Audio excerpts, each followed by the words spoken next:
Hey, y'all, Scott Horton here for WallStreetWindow.com. Mike Swanson knows his stuff. He made a killing running his own hedge fund and always gets out of the stock market before the government-generated bubbles pop, which is, by the way, what he's doing right now, selling all his stocks and betting on gold and commodities. Sign up at WallStreetWindow.com and get real-time updates from Mike on all his market moves. It's hard to know how to protect your savings and earn a good return in an economy like this. Mike Swanson can help. Follow along on paper and see for yourself. WallStreetWindow.com.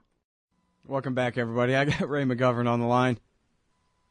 I don't choose the onion clips around here, dude. Ray McGovern, he was a CIA analyst for 27 years. A Kremlinologist. And now he is the co-founder of Veteran Intelligence Professionals for Sanity. His website is raymcgovern.com. He also writes regularly for consortiumnews.com. And he gives anti-war speeches. Tell the Word is the name of the organization. You can find out all about it at raymcgovern.com if you want to have him out to give a speech. Welcome back to the show. How you doing, Ray? Thanks, Scott. Doing well. Good, good. Very happy to have you here. You got a great article. Very happy to see this published in the Baltimore Sun. Is the military option on Iran off the table? So, is it? Well, I'm happy to tell you, Scott, the answer to that is yes. It's really hard for many people in Washington and the rest of the country to reconcile themselves to that. But there's been a deal, okay? And it's not just a deal between the U.S. and Iran. It's a deal between the 5 Security Council members, plus Germany, with Iran. And it looks like the president has a Congress that, even though it will vote against it, will not be able to overturn the veto which he has promised to deliver. So, in my view, this is very, very good news. And the more so since this option, so-called, this military option, has been on the table now for over a decade. Now, people really need to realize what we're talking about here, okay? Way back in 1648 at the Treaty of Westphalia, okay, after the Europeans had killed off about a half of the population, they decided, there's probably a better way to do this kind of thing, a better way to resolve this. And they concluded the Treaty of Westphalia, which was supposed to prevent this from happening because there would be clearly defined boundaries against countries, and no sovereign country was entitled to attack another. Now, that was just the first. Then we had the Kellogg-Briand Treaty in 1928, which was supposed to do the same thing. Of course, it didn't. We got World War II, but after World War II, this had the Nuremberg Tribunal, and they defined what the kind of war that was prohibited, a war of aggression, a war which is not undertaken because of an immediate threat against a country, but a war like Germany fought. And they defined a war of aggression as the supreme international crime, differing from other war crimes, only in as much as it contains the accumulated evil of the whole. Accumulated evil, well, think kidnapping, torture, blackmail, the whole 9 yards. And that's what inevitably happens when you wage a war of aggression. Okay, well, that's what happened in World War II. Then we had the UN Charter, which specifically prohibits people, any country, from undertaking a military action against another country without specific UN Security Council approval, except when the threat is immediate. There is no way that you can say there was an immediate threat from Iraq. And similarly, fast forward to today, there is no way that you could say that there's an immediate threat from Iran to the United States or even to Israel, which, let's remember, has 200 nuclear bombs ready to explode. So what am I saying here? I'm saying that this rhetorical advice, if Iran doesn't comply or if we find it cheating, all options are on the table, including the military option. Well, that's really nice rhetoric, but it's against every manner of international agreement going back 3.5 decades, okay? Mm-hmm. But they still say it. But you know what? When the president got up before the press conference, what's today? Today's Thursday. Well, it was a week ago, and it was Wednesday, right? did he say? Well, he said every manner of thing, but what he avoided saying was the military option is still on the table, or all options are on the table. There were several junctures. You know, I was leaning forward in my seat there watching the boob tube, and I said, oh, here it comes. Come. It didn't come. He didn't say it. And so, you know, as a old criminologist, I have to be careful how you pronounce that, I look for things that are missing as well as things that are said. This was highly significant. It's going to go through. The military option is finally off the table because this time the U.S. is in favor of that. Now, people will say, well, wait a second now. There are all kinds of games that can be played by the International Atomic Energy Agency out there in Vienna. They've played them before. They've gotten this alleged, computer laptop and all that from the Israelis, and that shows that the Iranians were cheating on this and that and the other thing. Well, yeah, that's worked for the Israelis up till now. But that's worked largely because the head of the IAEA, a guy named Amano, a Japanese diplomat, is in the U.S. pocket. So, and we know that from WikiLeaks traffic, okay? We know that from cables from Vienna, that when Amano was picked to replace Baradei, who was a really good director general of the IAEA, he thanked the U.S. profusely for putting him in power, and then said, and I need a little bit more money for the trade. So I like to fix up this office a little bit more. So Amano is in our pocket. What does that mean? Well, this time, Amano's going to listen to us and not the Israelis because we differ from the Israelis on this, and that's the big news here. We're going to see this thing through, and I guess I have to confess. Yeah. I have to confess to being surprised by this because I had new doubts as to whether, well, that's how we say this, or whether Obama would have the guts to see this through. And I'm delighted that he has had the guts, and this may presage some more guts on other issues. I think that this is a new milestone in U.S.-Israeli relations in the first instance because they are dead set against it. What? Because they feel a threat from Iran? No, because they want the sanctions to continue and keep Iran in a subordinate position. So this is historic. It's probably described as historic. Secretary Kerry, the Department of State guy, he fulfilled the instructions of Obama, and this is all for the good. The Russians helped out. That's one thing that hasn't come through, but the president himself said, in effect, we could not really have done this without a lot of Russian help. So there are great possibilities here, and I don't usually sound like Pollyanna. I hope I don't sound like that now, but this is real. This is good, and I have to say on this one, Obama made good. Yep.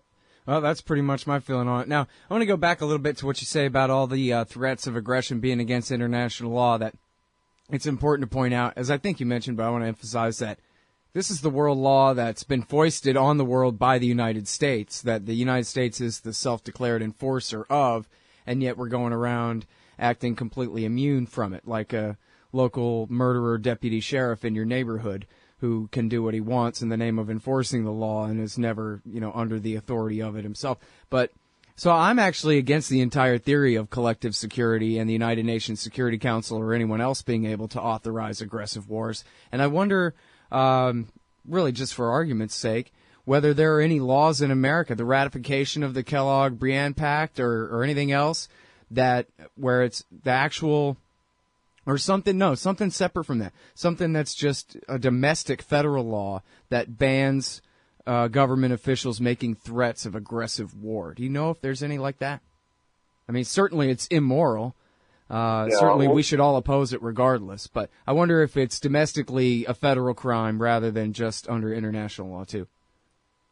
Well, I guess, Scott, I would go back to the Constitution and the supremacy law, which the supremacy provision, which says that every treaty agreed to by the Senate is ipso facto the law. But the UN Charter's not a treaty, though.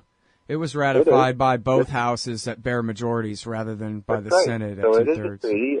a treaty. if you're asking me whether we blithely go around violating, well, I would remind you that we are the sole indispensable country in the world. Oh, that's right. That?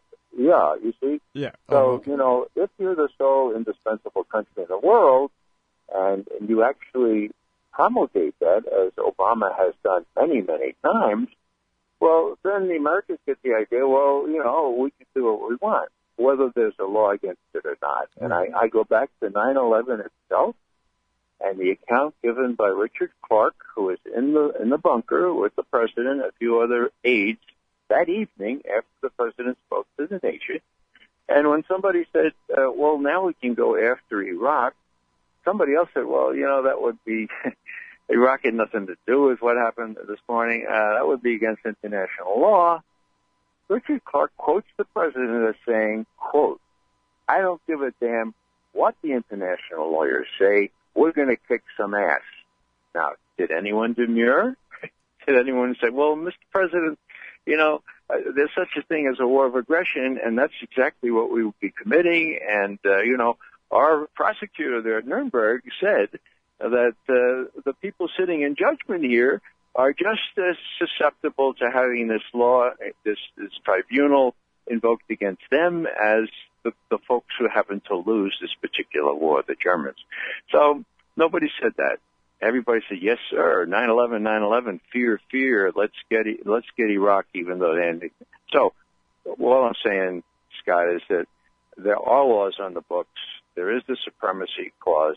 But if you have the precedent of a president like George W. Bush and Vice President Cheney, and then his successor, a fellow named by the name of Obama, who in some respects has gone even further in violating our law, witness the Fifth Amendment, right? Okay, no one shall be deprived of life, liberty, or property without due process, okay? That's still there. It's for the last time I checked.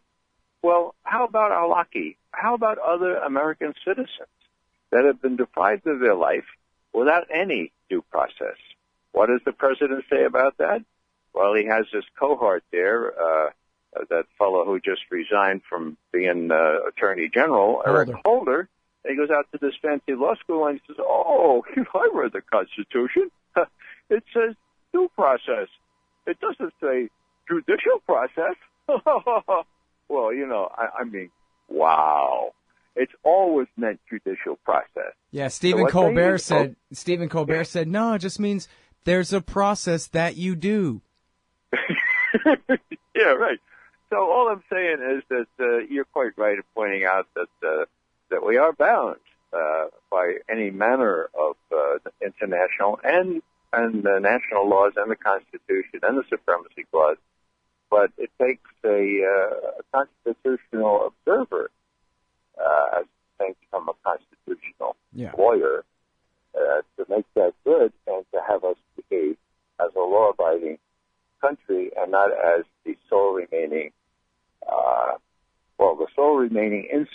indispensable country in the world. I think I may have mentioned this before, but I have some fun when I talk to universities, colleges, and they don't do much English grammar anymore, but they usually know what a synonym is. So I say, you know what a synonym is? Oh, yeah, that's something that sounds, sort of similar. So what's an antonym? Well, usually at least one, knows what it is. And that's the opposite. I say, okay, good. We are the sole indispensable country of the world. What's the opposite of indispensable?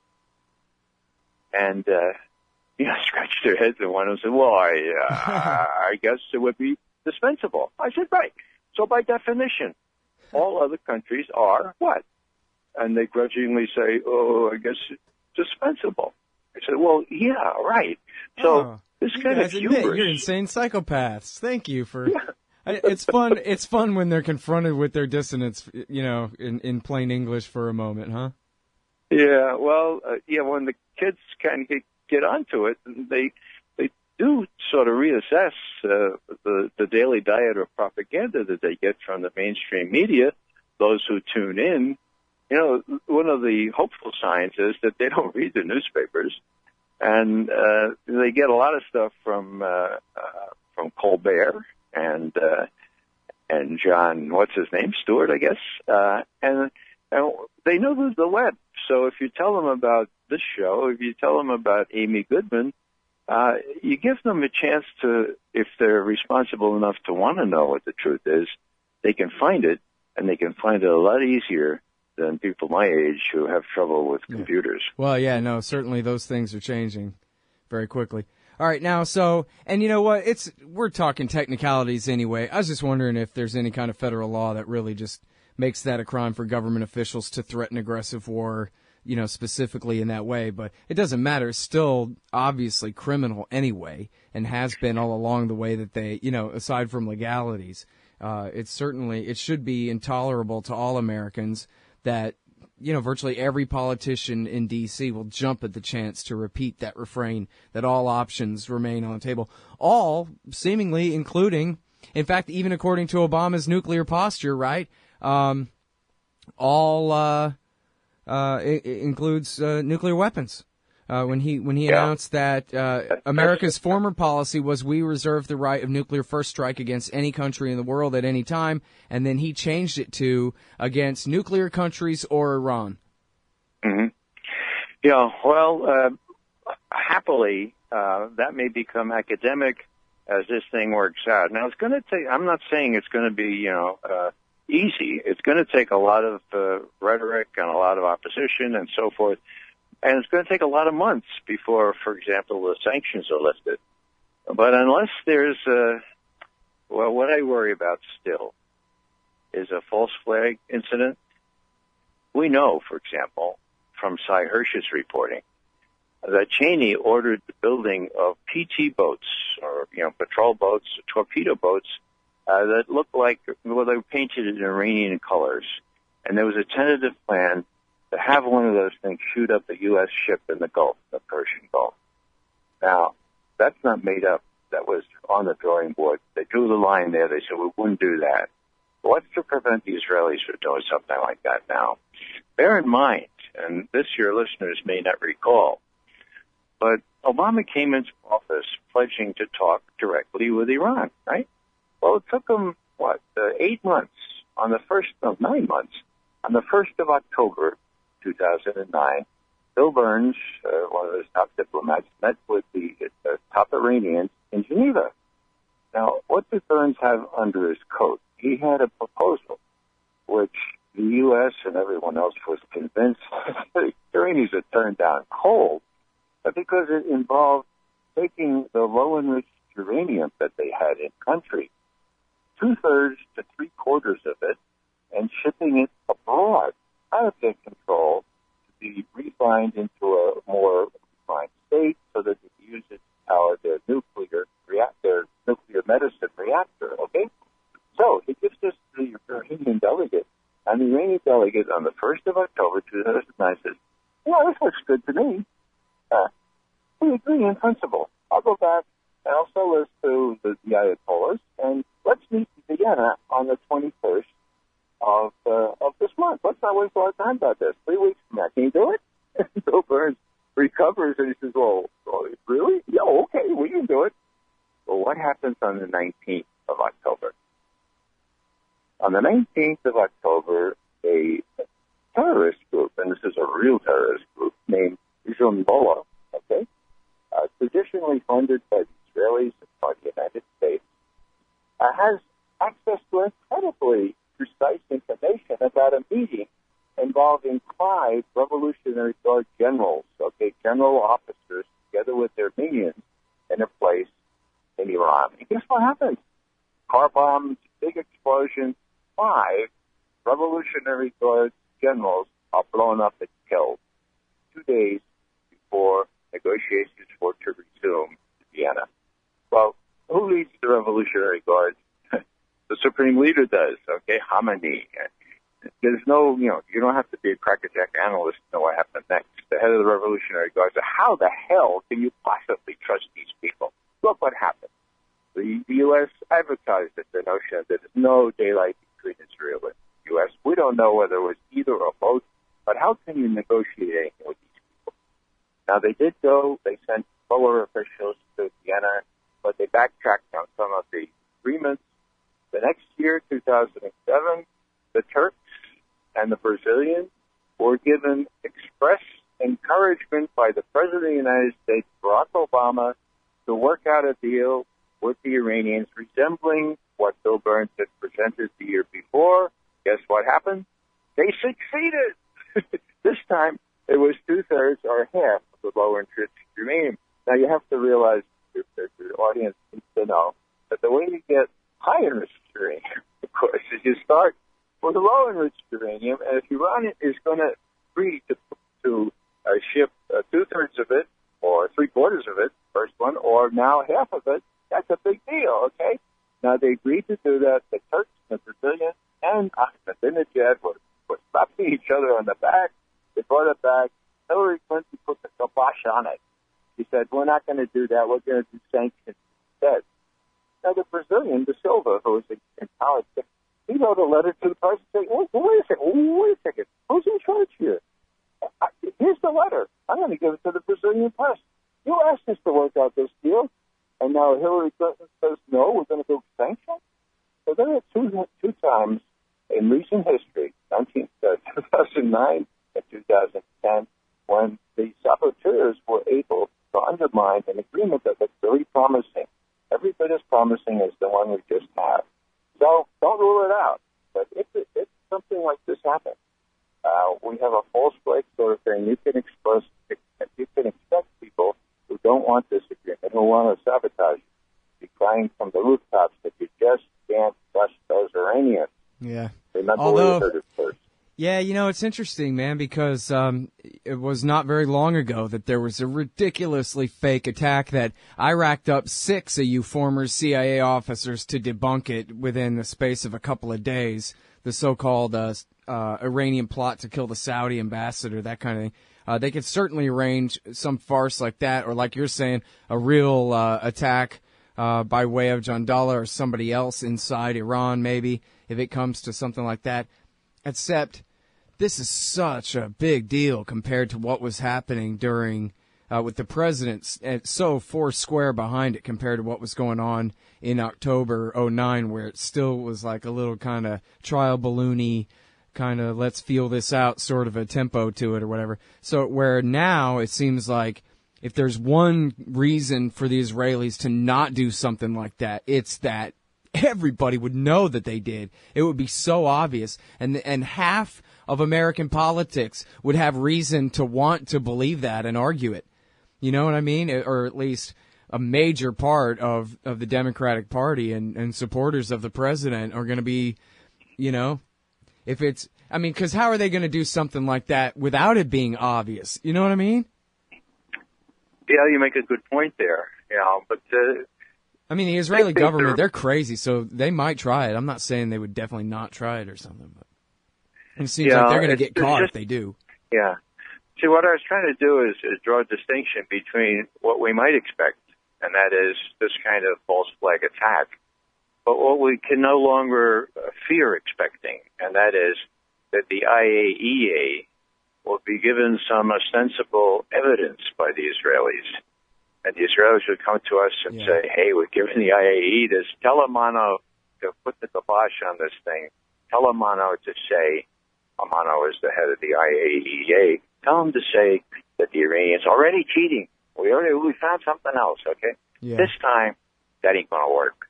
Because Amano is in our pocket. He's going to do what Obama says, not what Netanyahu says. And, I don't like anybody being in anybody else's pocket, but this time we'll accept it. And it's good news. The IAEA has a big role to play here. And so if they continue to take money, which they have, Amano himself, and direction from the U.S. this time, it's a good thing. These are ironical things, but, life is full of ironies. Yeah.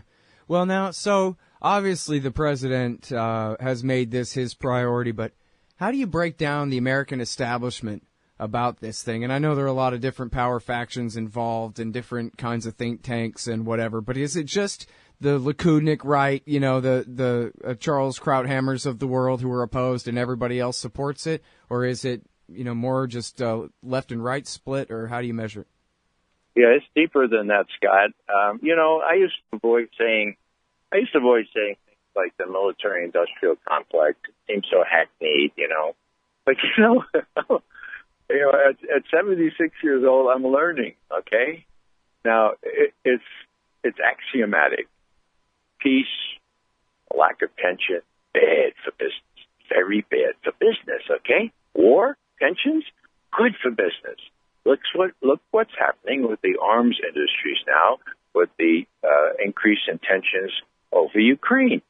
I'll give you a small sort of example. There's a arms manufacturing firm in Germany, McGovern, okay? They have a French counterpart. Now, their big project was the Common European Battle Tank, okay? And they're making billions already invested in this thing, and they're going to sell it to everybody against they needed an enemy, all right? As soon as the Ukraine thing went up in tension, the stock rose. Maffei and his French counterpart, they're making all kinds of dough. And guess what? There's going to be a common European battle tank. And guess what? It's going to be so vulnerable to the latest high-tech weaponry that it's not going to be worth a darn except for lining the pockets of the arms manufacturers. Works the same way in our country, of course. Yeah, I mean, it's a wonderful cycle, isn't it? Well, you know, I talked with the journalist Mark Perry, and he was talking about some arms dealers in America who are lining up behind the deal because they want to sell weapons to Iran. That way they can sell weapons to America for the to threaten Iran with, but we can also sell weapons, I guess, parts for their F-14s and whatever else for them to defend themselves from America against. Or, bad language, but you understand what I mean. Well, you know, that's just the name of the game. I was talking at a preview of a documentary on Iran, specifically about 1979, the hostage-taking. And a little bit of history I introduced about the Shah. And the Shah, of course, when he joined that cartel after 1973 and had such a profound influence on the price of oil, well, Kissinger gave explicit instructions. You sell the Shah everything you want, everything he asked for, except nuclear weapons. And, of course, there were two things there. Number one, to keep the Shah beholden to us to the degree we could, whereas he had all the leverage. But number two, a lot of people make a lot of dough on that. Now, a little footnote here, all right? Westinghouse and GE decided, hey, Henry, hey, Jerry Ford, you know, we think we ought to sell them a full-cycle nuclear development program as well. And you know what?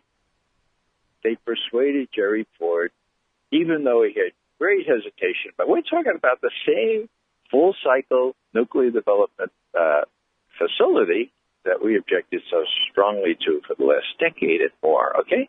Now, Jerry Ford said, well, you know, I don't really think that's a good idea, but he signed on to it as it happened.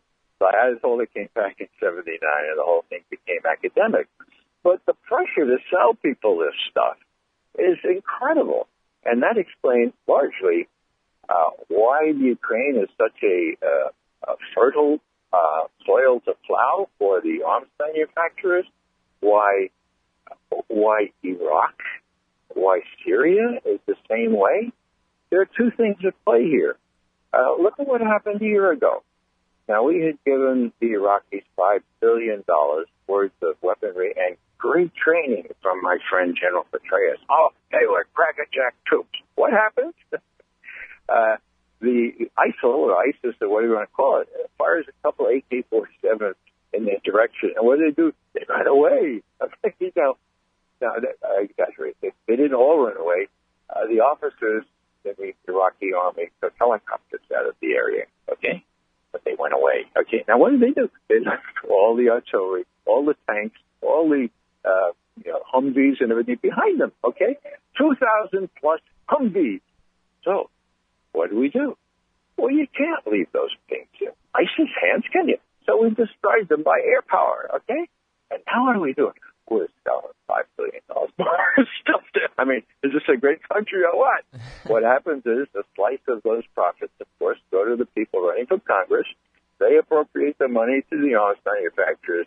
They make a bundle of money, slice off a little bit of money to the congressional folks if they get reelected.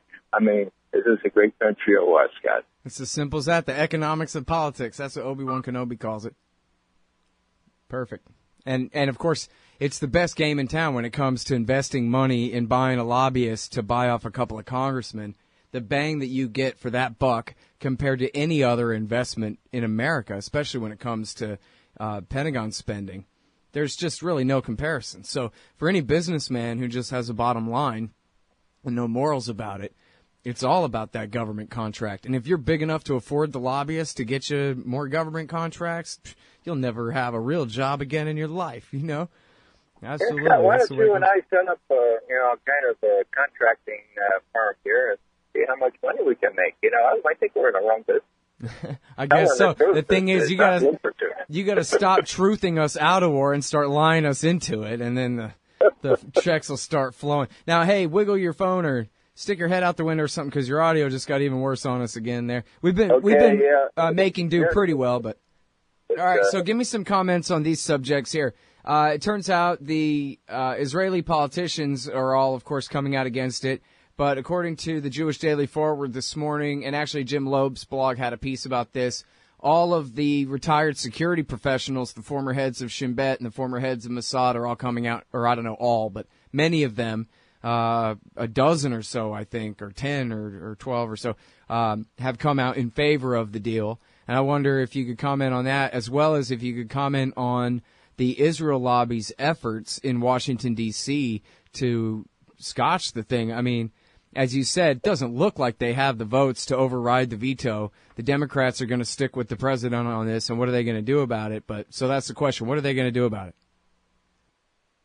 Well, they're going to scream bloody murder, and they're going to make this deal out to be a support for terrorism.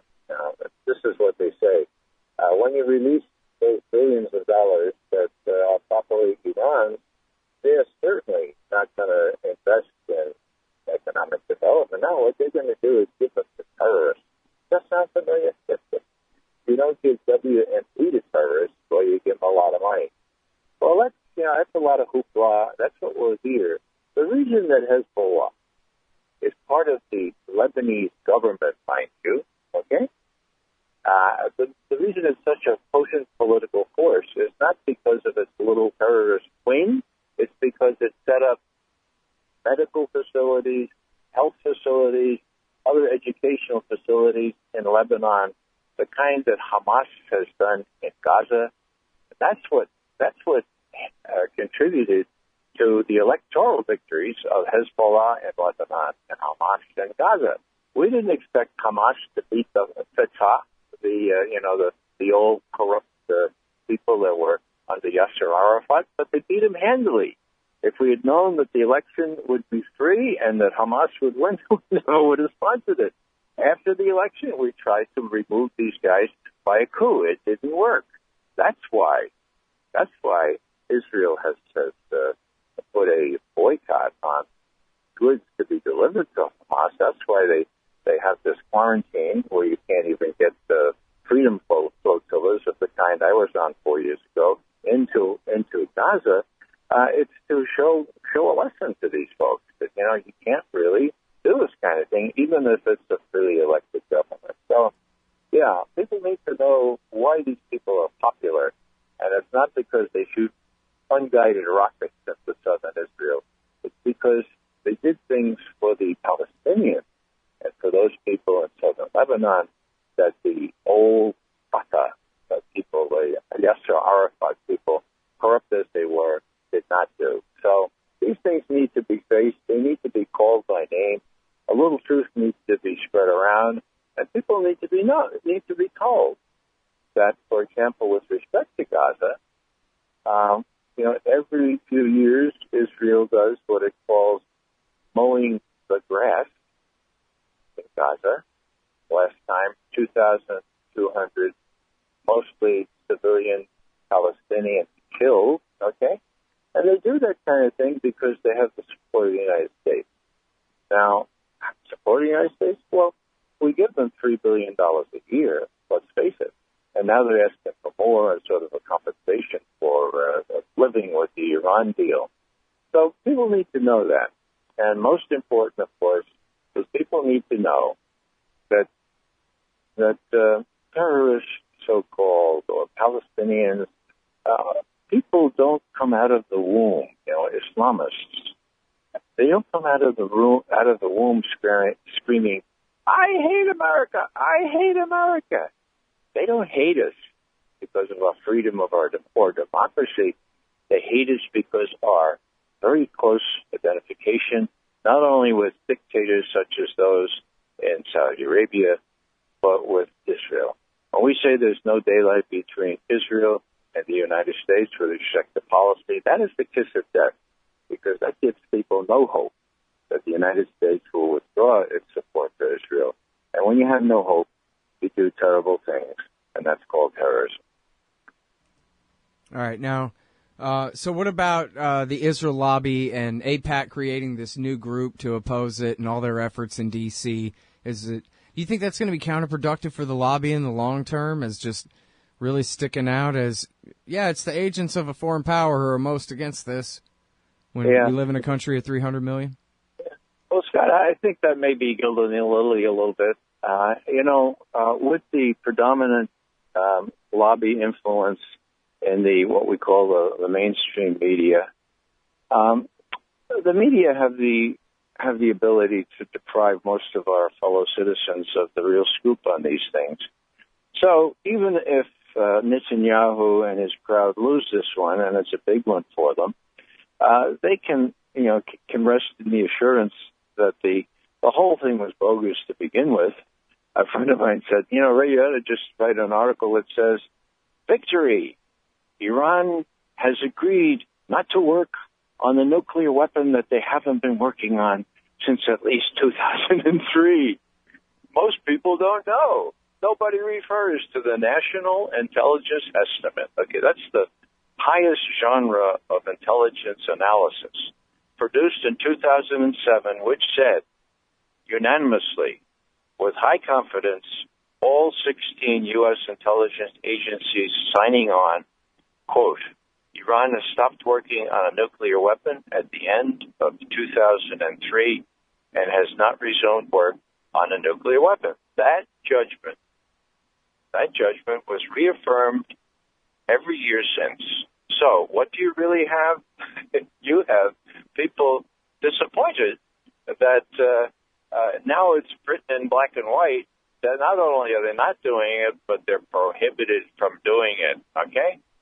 Now, I included in that Baltimore Sun thing something that your listeners might be interested in, and that is that when that estimate came out, it was really startling.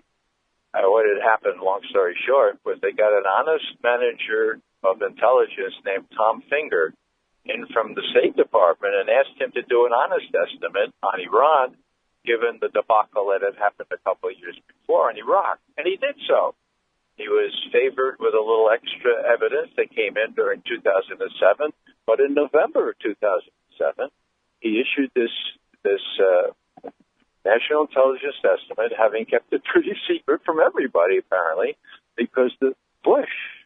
Now, I don't suggest that your listeners go out and buy his memoir. Okay, it's called Decision Points. If you have to, you can go to the library and look at it. But I want to quote from it, okay? This is what he says. I get the page. I wrote the page when I initially read the book. You have to read these books if you're an analyst. Okay? This is what he said. The NIE, quote, tied my hands on the military side. After the NIE, how could I possibly explain using the military to destroy the nuclear facilities of a country that the intelligence community says has no active nuclear weapons program? End quote. Well, bummer. Now, if Bush and Cheney if the Israelis were really afraid that Iran was developing a nuclear weapon, have been the expected reaction to an NIE that says, no, they stopped doing that 4 years earlier. Well, hey, wow, are you sure? Hey, did you double check? Let's call the Israelis. What wonderful news. Iran's not working on nuclear weapons. No. That's what Bush does. Bush says, bummer. He called it eye-popping. And it deprived him of the military option. There you go again. The military option was on the table, regardless of international commitments, and this deprived him of that. So, this has a long history. And, I am so delighted to be able to tell you, and I'm surprised to be able to tell you, that in my book, this really is a historic agreement, even though what it does in essence is to say, now Iran, which has not been working on a nuclear weapon since at least 2003, is obliged by law not to work on a nuclear weapon. The other thing, of course, is that there's a fatwa.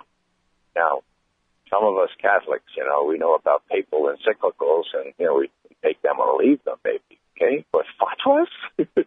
Those are Muslim edicts, which are taken very, very seriously. And why do I mention that?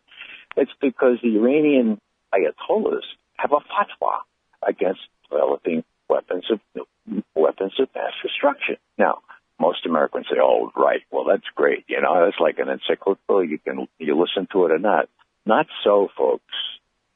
During the war between Iraq and Iran, 1981 to 1989, the precursor chemicals that we had made available to Iraq had been worked into nuclear weapons. They were using them, as most people know, against the Iranians. The Iranians had these mass assaults, and they were decimated by chemical weapons. Now, the Iranians also had the capability. They didn't develop them. They didn't use them, despite the provocation. Well, that says something to me. People can dismiss promulgations and encyclicals and fatwas. This one is not so readily dismissed. They take this seriously, and so should we. Yeah, absolutely. I agree with that. And it is, as you say, it's the kind of thing where, politicians say lots of things. And you know what? Holy men say lots of things, too. But, of course, in context, he was forbidding his government from retaliating against Ronald Reagan-backed U.S., Iraqi attacks against them. In fact, you must have been briefing the vice president about how successful Saddam's chemical weapons attacks were at the time, right? Fill us in, man. Well, I was briefing Secretary Weinberger, who on that great big table that he has in his office used to keep track of what was going on, like a World War I general or minister of defense. And, there was great interest in all this. And the sad thing, of course, is they knew exactly what was going on and did nothing to prevent it. I mean, this is serious. I mean, you don't have to go back to World War I to realize the horror of using these kind of weapons again. And yet, the Iraqis did. We knew they were doing it. And we didn't even say boo. Why? Oh, they were fighting the Iranians, and we didn't like the Iranians even more, and we ended up disliking Saddam Hussein. Well, Matthew Aids' work at Foreign Policy says that you guys were helping them with the targeting and everything, not just turning a blind eye, but here's the satellite information that you need. You can ask the Defense Intelligence Agency about that. My information is that's absolutely correct. And it's a sad chapter that it's there. So, you choose your bedfellows, you choose your enemies. It all has to do with who's in power. Reagan, then Obama now. The distinction now seems to be that Obama has refound some guts. What I said one time in an interview, we had such expectations and hopes. We had hopes and change, right, for Obama. Well, Colonel Mo Morris, who was the chief prosecutor in Guantanamo at the time, Air Force Colonel, okay? And he had great hopes for Obama, too. And somebody asked him, when he was ordered to continue or prosecuting people and people in Guantanamo and disregard the torture, people say, well, how do you account for your expectations for Obama and what he's doing here? He's not closing Guantanamo. He's bowing to the CIA and everybody else, the DOD. And what Colonel Maurer says is, well, I hate the best analogy I can think is that on Inauguration Day, somewhere between the Capitol and the White House, Obama's testicles must have fallen off on the road. And that's the way it's been until now. And, I'm allowing myself to have just a modicum of hope now that this guy will rise to the occasion on other things besides this historic deal on Iran. Yeah. Well, don't get too far ahead of yourself here, Ray. No, I agree with you. Gordon Prather said back when Obama first took office, he wrote an article called Obama the Great. And it said all he has to do is just give a speech where he says, I promise as long as I'm president, we will never bomb any IAEA safeguarded facilities. And then that'd be the end of that. And that would take the entire war against Iran off the table as long as they stay within their agreement. As you said, they were already not making nukes. They were already still within their agreement.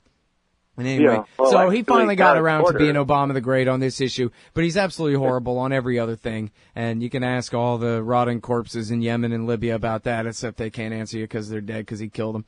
But I think it's a guaranteed fact that Jeb's going to be worse. And, the Republicans could walk right in here. They're all swearing to God right now they're going to undo this deal the first chance they get, and I don't doubt it. Well, we'll have to see what happens. I remain skeptically hopeful that this deal, number one, will go through, and number two, that whoever succeeds Obama will not be able to derail it because, as I said at the outset here, it's not just Iran, Israel, and the United States now. It's France, it's Germany, it's Russia, it's China, it's Britain, right? And this deal is deliberately constructed that way. And I have to give credit where it's due. Obama and John Kerry made it work.